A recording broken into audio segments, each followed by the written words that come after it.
times distance. If I wanted to write it as a formula, W is equal to force times the displacement, the distance that the thing must move.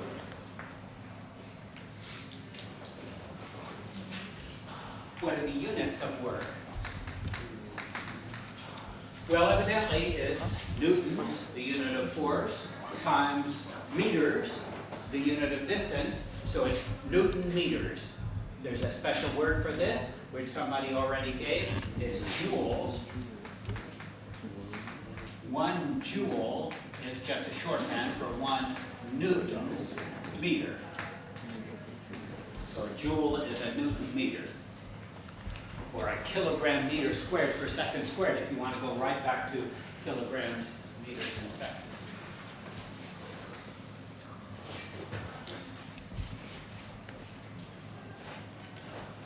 Okay, example.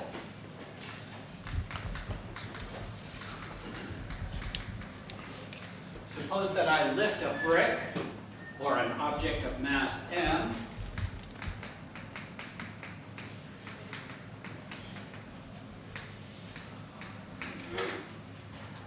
up to a height h.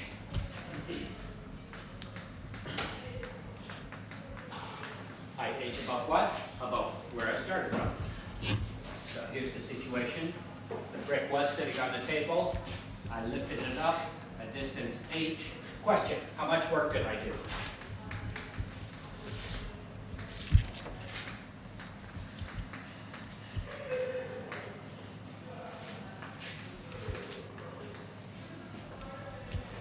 This is a more subtle question than it sounds, and although the calculation is going to be trivial, I need to talk a little bit about it. How do I lift that brick? In the course of the lift, sort of part way up here, let me do it from underneath. Right now, what force am I exerting on the brick? mg. mg, right? Because I'm counteracting the force of gravity down, which we know is mg, so the force I'm exerting is upward in the amount mg, that's my force, and then there's mg, the force of gravity, acting downward. So the force I exerted was mg, and how far did I move it? h. So the answer is W is equal to mg times h, and there's the answer. Force I exert times the distance I moved it. Now somebody is going to say to me, no, wait a second, if you never exerted anything but mg, how did the brick ever get started in the first place? Well, good point. So for a split second at the very beginning, I had to exert a force a hair bigger than mg just to get this thing going. Then it was going up at constant velocity, therefore my force right at the moment is exactly mg. When I got to the top, a hair less than mg for a split second to bring the thing to rest. Those two actually compensate, and I could do them as slowly as I wanted. So basically, the amount of work I had to do was mgh. But if you've got rattling around in the back of your mind, as I always did at this point, yeah, but how did he get the thing started in the first place? I understand. Yes, I had to exert a little bit more than mg at the very beginning, and a little bit less at the very end. But the work that I did, those contribute nothing to the total work done was mg. Now, somebody, mgh, somebody could say, well, wait a second, I'm going to do it a little bit faster. You know, I want to get that brick up there in a hurry, so I'm going to exert a force a lot bigger than mg and accelerate the damn thing upward. Well, that's very fine, but when you get to the top, that brick is now moving, right? Moving fast because I was accelerating it the whole time.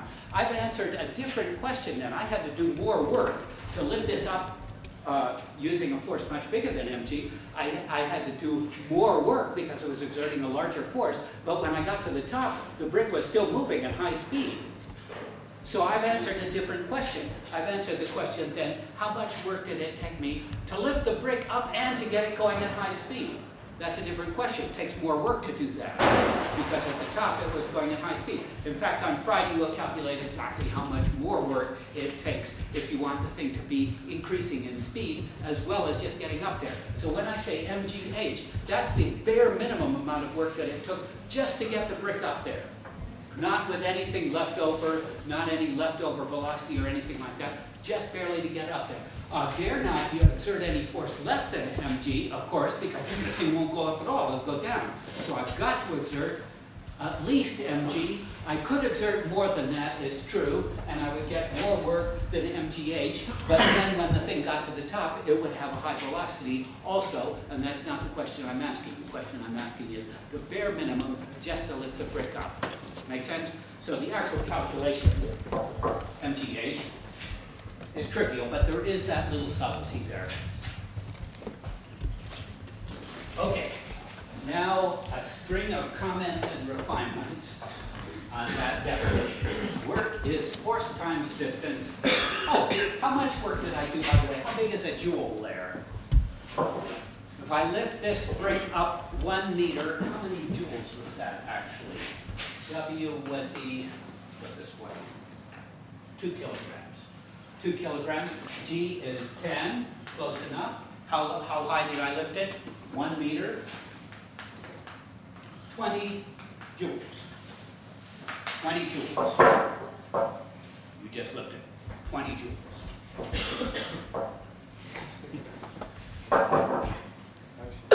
Okay. You know, these units are sort of weird, and I have to do mental exercises like that for myself every once in a while, otherwise I have no sense of how big a joule is, you know? I mean, is that something that would cost you 40 bucks, or is it something? No, it's actually 20 joules is a pretty minuscule amount. Okay.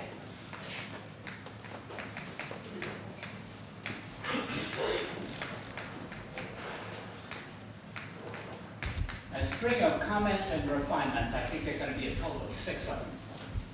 Number 1, you got to move an object before you've done any work. Delta x. If delta x is 0, if it didn't move, no work has been done.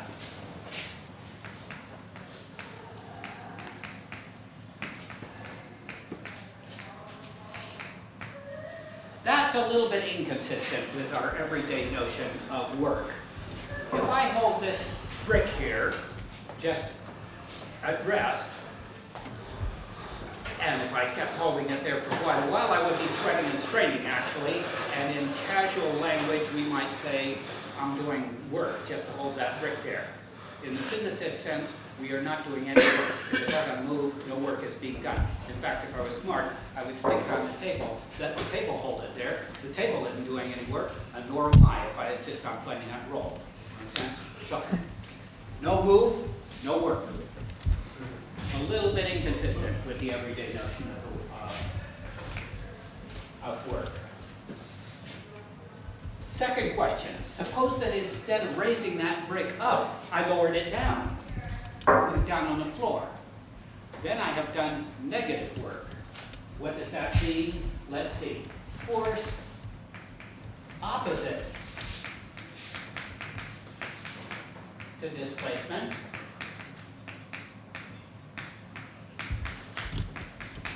Negative work.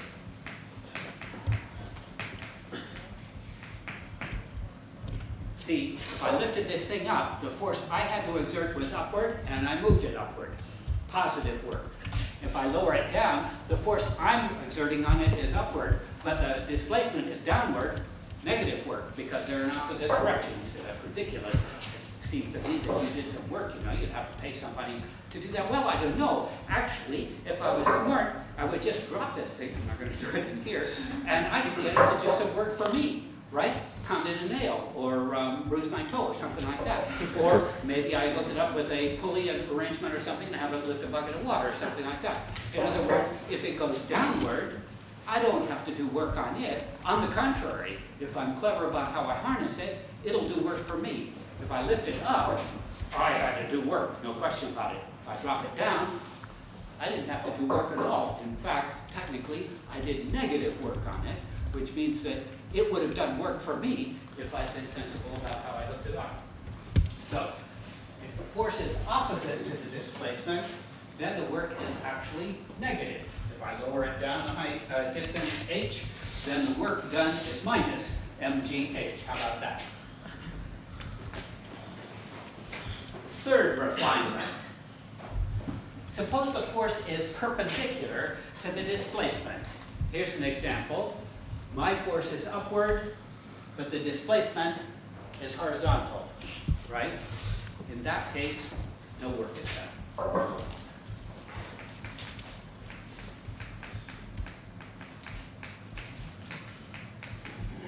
By the way, you can't argue with these things. I'm telling you what the physicist's definition is.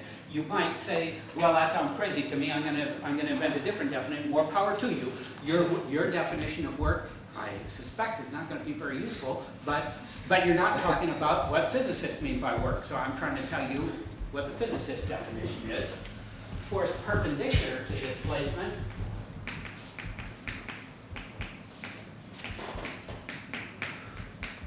no work.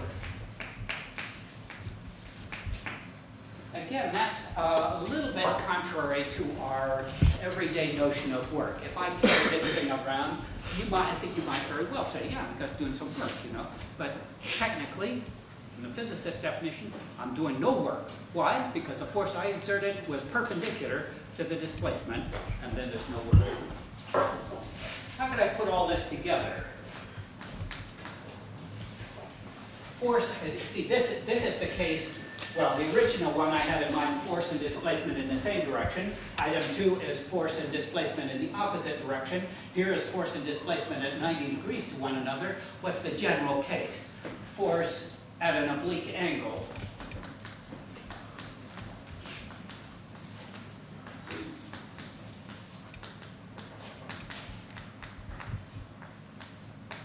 Force at an angle to the displacement. This is going to, of course, subsume 2 and 3 and maybe even 1 as special cases. So here's the situation.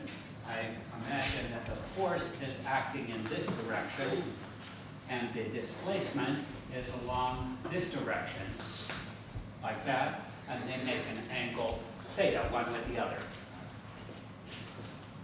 This would be the case, for example, if I'm pulling this brick across the table and I use a rope that's attached to it like this, and I'm pulling up at an angle there as I drag the thing across the table. That would be one example of force at an angle displacement. In that case, according to the physicist's definition, the work done is the product not of the total force times the displacement, but only that component of the force that lies along the direction of the displacement. What would that be in this particular instance? The component of F along the direction of delta X. Can you read it off? That side. Not sine, it's cosine because it's the nearby side. So this would be F times the cosine of theta. So in this case, the only component of F along delta X counts. That is to say, whoops.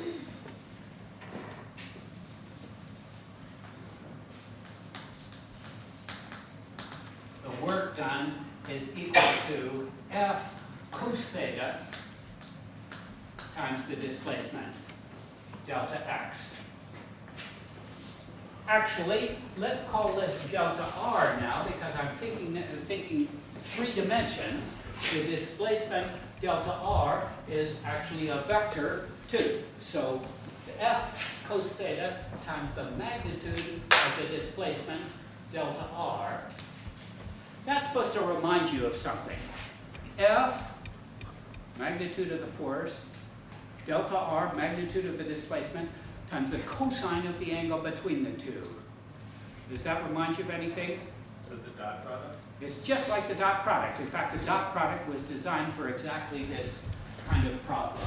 This is equal to the dot product, F dot delta R, and the dot product simply throws in a factor of cosine of the angle between the two. So the dot product is perfectly designed to cover this case. So let us write then a somewhat better definition of work than the original one.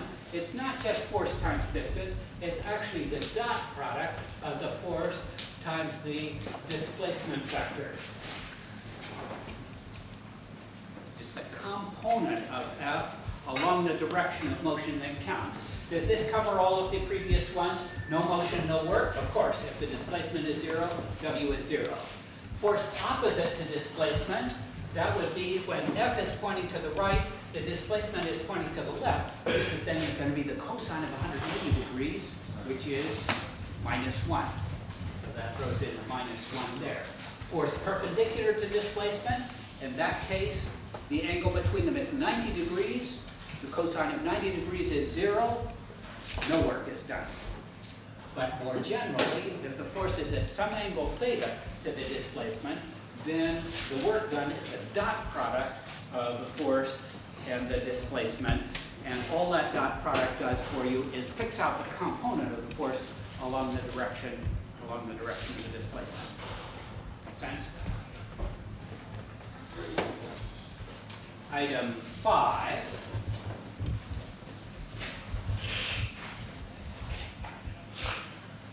Ordinarily, a lot of different forces are at work on an object, and each one is doing its own work.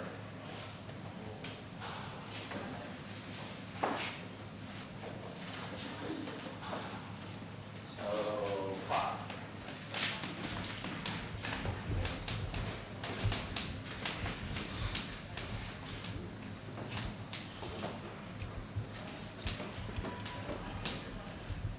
Several forces will be acting on an object, and we could ask what's the work done by each one of those forces separately, or we might ask what's the total force done, total work done by all of them acting together.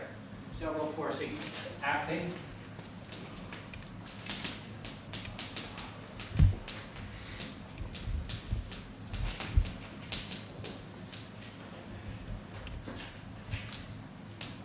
So you've got to read the fine print a little bit. If somebody says, how much work was done on this brick as it was lifted up here, that's kind of an ambiguous question. So the way that it should always be said is, how much work did I do to lift this brick up?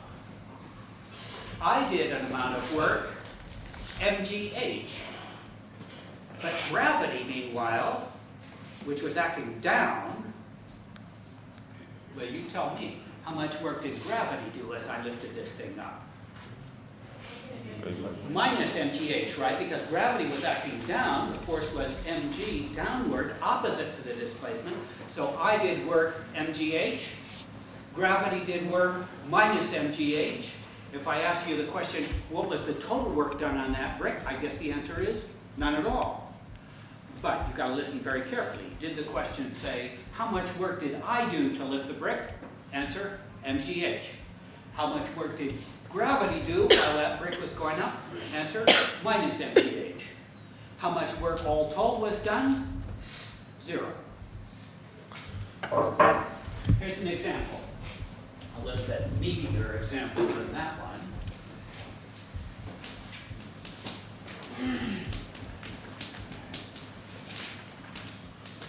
A classic sort of example in this business. Here's an inclined plane, and somebody is pulling a heavy crate up that inclined plane, and there's friction acting on it. So here's the crate, and what forces are acting on that? Let's give this thing an angle. No, okay, I'll use the usual angle, I think, but I'm going to call that phi because it turns out this is not the same as the angle theta between the forces and the displacement. We'll come back to that in a second. Okay, you tell me what forces are acting on this thing. As I've got a chain attached to it, and I'm pulling up the slope. So here's the force that I exert, the tension in the rope. What other forces act on this thing? Gravity, acting straight down, mg. Normal force. Normal force, acting perpendicular to the surface, and Friction. and friction, because this is a rough slope, take it from me. So there's a frictional force acting back like that. And I guess that's it. Now what I would like to do is calculate the work done by each of those forces separately. As the box goes up the slope, let's say a distance L.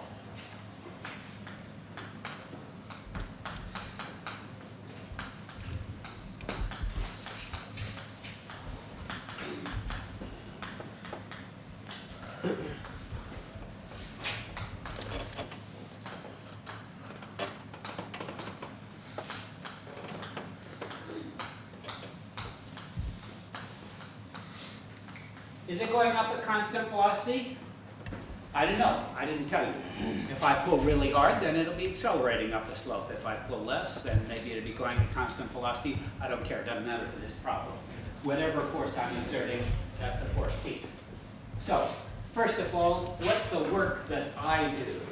The work done, if you like, by the tension force, as I drag that thing up the slope. What would you say? The force exerted, T. The displacement, L.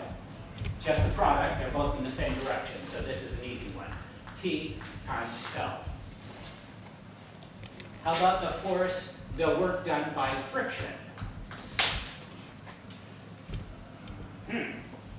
Force exerted, F. Displacement, L.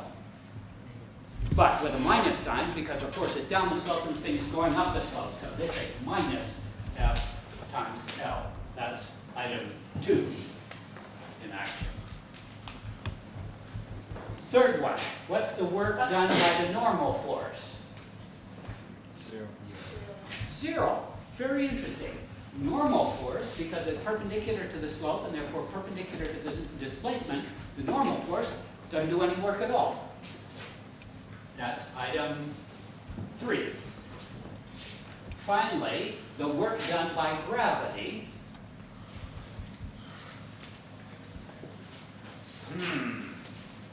Now I'm going to have to take a component of the gravitational force along the direction of motion.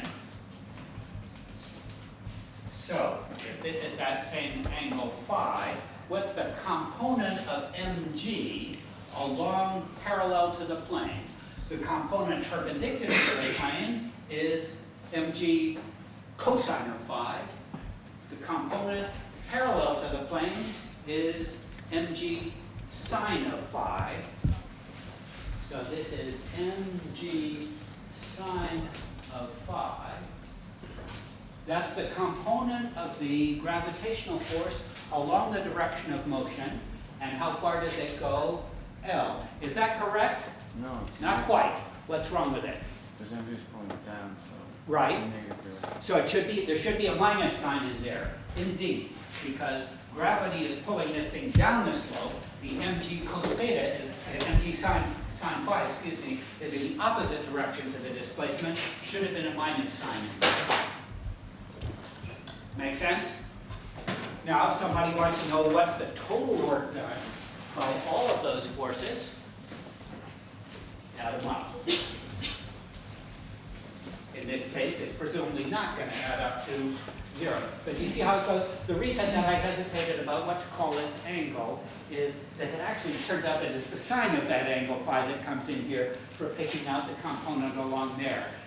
Ordinarily, when I say the dot product, that's the dot product of the displacement and the force. The force was down like that, the displacement was like that. The angle theta that I would want is that big angle there, the angle between the displacement and the force. And the cosine of theta, if you work it out, the cosine of theta is exactly the same as the sine of phi in this problem, only with a minus sign in there. That is larger than 90 degrees. So I don't know any way to make that notation come out a little bit smoother. But okay, how are we doing? So, in general, many different works being done by all of the different forces in the problem. You must carefully read the fine print. Which force were they talking about when they said how much work is being done? Were they talking about the total force? Were they talking about one of the individual forces? Depends on the problem. Okay, last refinement, item 6. What if the force is changing as the thing moves along? So far, I assumed that the force was constant in all of these problems. Maybe not pointing in the same direction as the displacement, but at least always constant. So, item 6.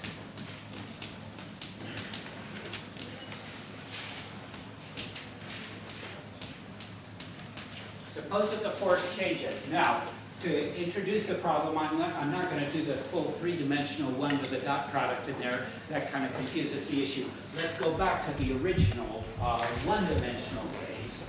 W equals F times delta X. What happens to that if the force is actually changing as time goes on? I think you've got the equipment down to answer that question. Let me plot here F as a function of X. And I want to know how much work was done when I went from, say, x1 up to x2. How would you do that? Do the integral. Very good. What you're going to do is chop this up into little slivers here, and in each sliver, the force is effectively constant, so I will multiply the little displacement, let's call it dx, the little infinitesimal displacement, by the force that prevails at that moment, and then add them all up, which is to say, integrate. Becomes W equals the integral from x1 up to x2 of f times dx. Now, the integral. Geometrically, what is that? What is the work done between x1 and x2? Nothing but the total area under this graph. Exactly the same reasoning that we went through in going from velocity to position. Velocity, position is the area under the velocity graph. Here we're going from force to work. Work is the area under the force graph.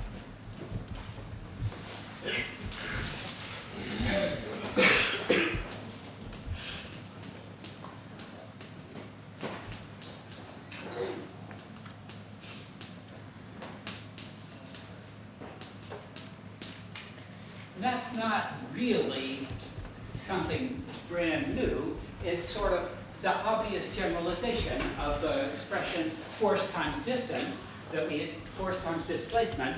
That's what we have if the force is constant. Almost obvious, I think, once you use the calculus, that has to generalize to integral of force times infinitesimal displacement, which geometrically has been interpreted as the area under the graph.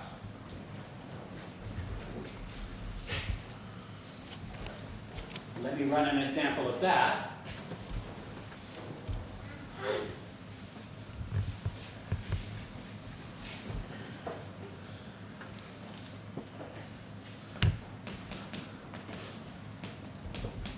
Example 3.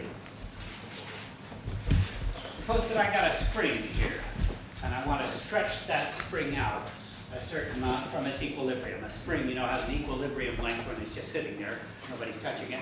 Then I pull on it. How much work do I have to do?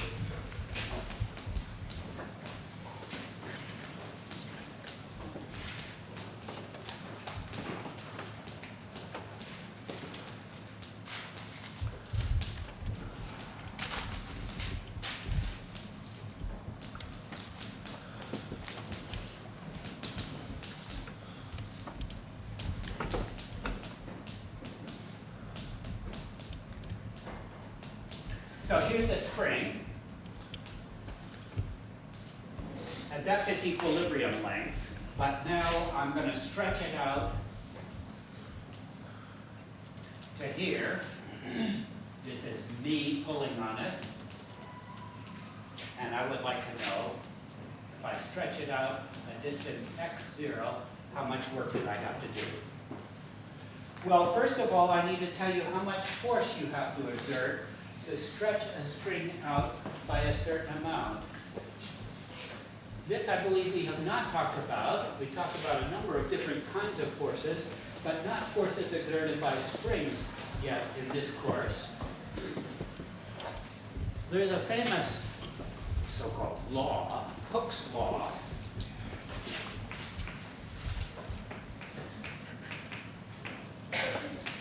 I'm going to put a law in quotation marks because this is another of those things that's not a law at all. It's just a rule of thumb that works pretty well for some springs.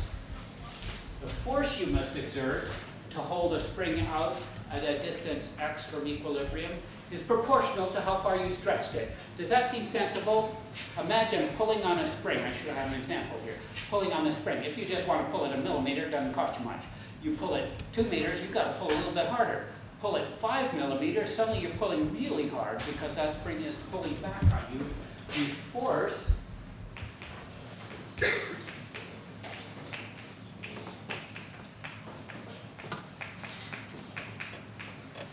is proportional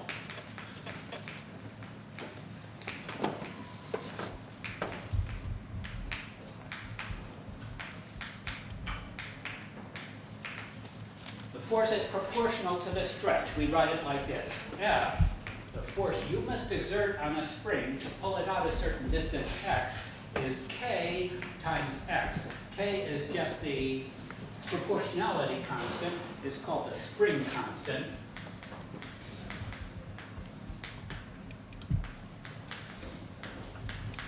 And that just depends on how stiff the spring is. If you've got one of those railroad springs or something, the spring constant could be gigantic. If it's just a rubber band or something, the spring constant is very small.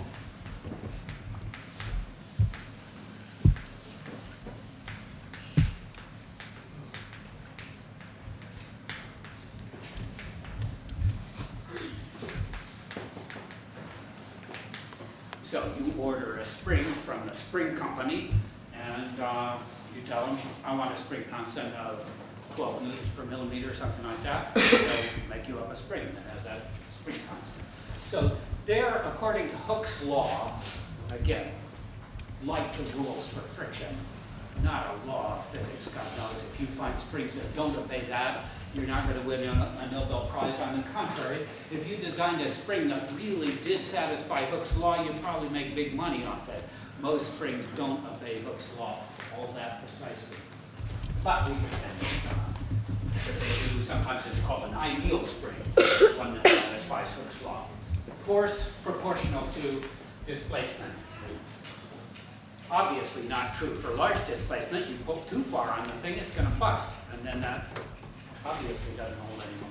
So, question was, how much work do I have to do to extend that spring out to a distance x0? Well, I start pulling on it. At the beginning, I don't have to pull very hard because the x isn't very large. But as I get it out further and further, I have to pull harder and harder. So the amount of work that I'm doing, the force that I exert increases as I go out there. And this is a case in which I have to use the integral to find the work done. What do I get? W equals the integral of the force, that's kx, the force I exert, times the displacement, x. And how far do I integrate that? From 0, no displacement at all, out to extension x0. Make sense? Listen, how many of you have encountered Hooke's law before? I was worried about that. Did they write it like this, F equals kx? Many books will write Hooke's law, F equals minus kx. Why is that? That's the force of the... That's the force that the spring exerts pulling back on you. So I was careful to say the force that you have to exert to stretch the spring, that's F equals plus kx, because I'm talking about the work that you had to do. I'm not talking about the work that the spring did pulling back on you while you were stretching that thing. See the subtle distinction there? So I write Hooke's law for the moment as F equals kx, but remember, that's the force you exert to stretch the spring. It's not the force that the spring exerts. The spring, of course, is pulling back toward the equilibrium position. So if you're talking about that, then you would have written F equals minus kx. F equals, coming back to the integral here, what do I have? K comes outside the integral. What's the integral of x dx? X squared over 2, huh? Try it. If you differentiated x squared over 2, you would get 1/2 times 2x, which is exactly right. The 2's cancel. And I'm supposed to evaluate that at the limits 0 and x0, which would give me 1/2 k x0 quantity squared. Right? How could you get this wrong? Very naive.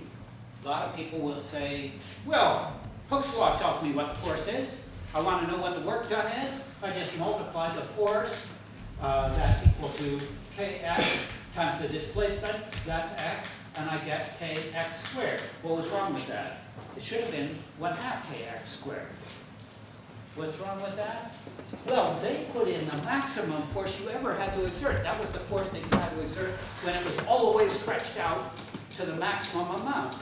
Half the time, all of the time before that, you were actually exerting much smaller force than that. You should, in fact, I guess, have put in the average force you had to exert, which was 0 at the beginning and kx at the end, and that average is where that 2 came from somehow. So, but this is just faulty reasoning if you say, take the force and multiply it by the displacement, because the force itself was changing. The force was not kx at the beginning, it was 0 at the beginning, and then it built up to kx. So that method of calculation is simply wrong. You've got to integrate in the for us fairly rare case that the force actually is a function of position. Well, okay, I'm through with all of the refinements here. Let's put it all together. First of all, work was dot product of force times displacement. And secondly, if the force itself is changing, I should integrate it. So here's the final, immutable, perfect definition of work.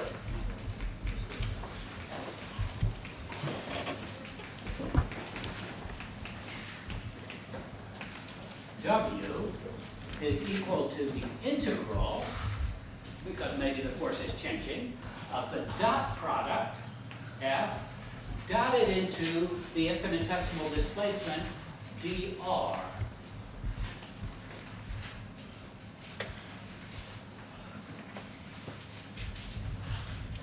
That, as I say, is the completely polished, now, definition of work in physics.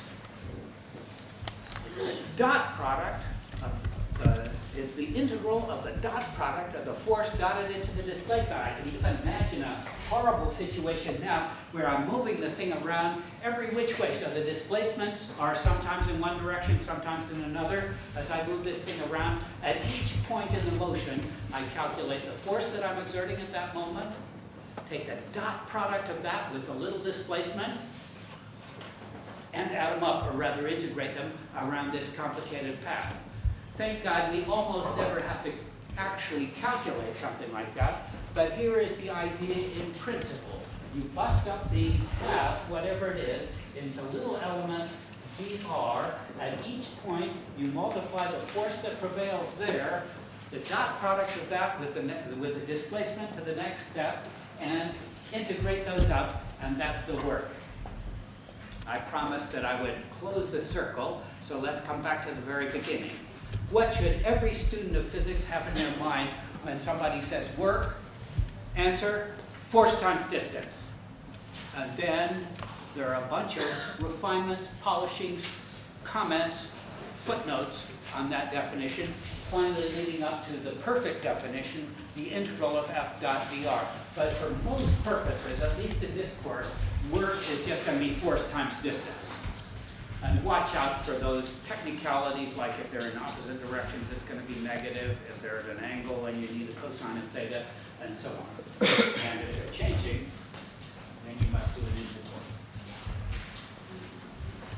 Okay, that's work.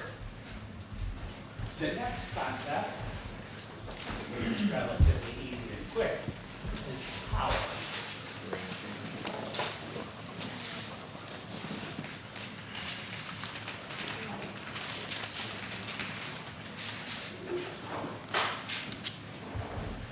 Think of it, an ant or a mouse is capable of doing just as much work as I am.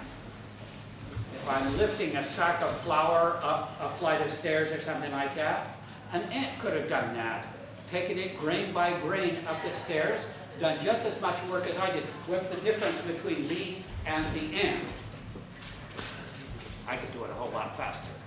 I'm more powerful, as we say. Power is the rate at which work is performed. So I'm more powerful than the ant. Not that I can do more work in the long run than the ant can, well, I guess in a lifetime I probably could, but that I can do it a whole lot faster. Power is the rate at which work is performed.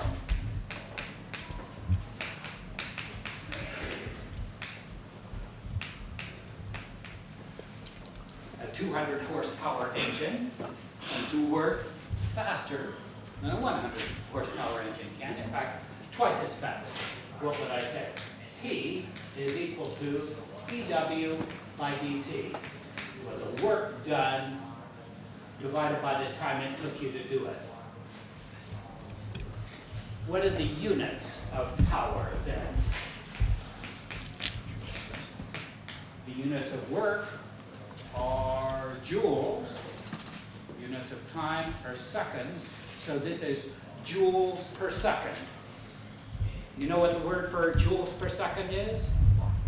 Watts. That's finally what unit that we're very familiar with for just everyday life. Watts. 1 watt is equal to 1 joule per second. About how big is a watt? Let's see. When I lifted this thing up, we said it was about 2 kilograms. And the work I had to do was mgh, so that was 2 kilograms times 10 times h was about 1 meter, 20 joules. How long did it take me to do it? Half a second. 20 joules over half a second, 40 watts. You impressed? 40 watts. An ordinary light bulb could do a whole lot better than that.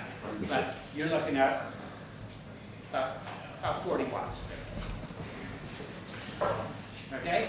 Next time we talk about energy, which is the capacity to do work.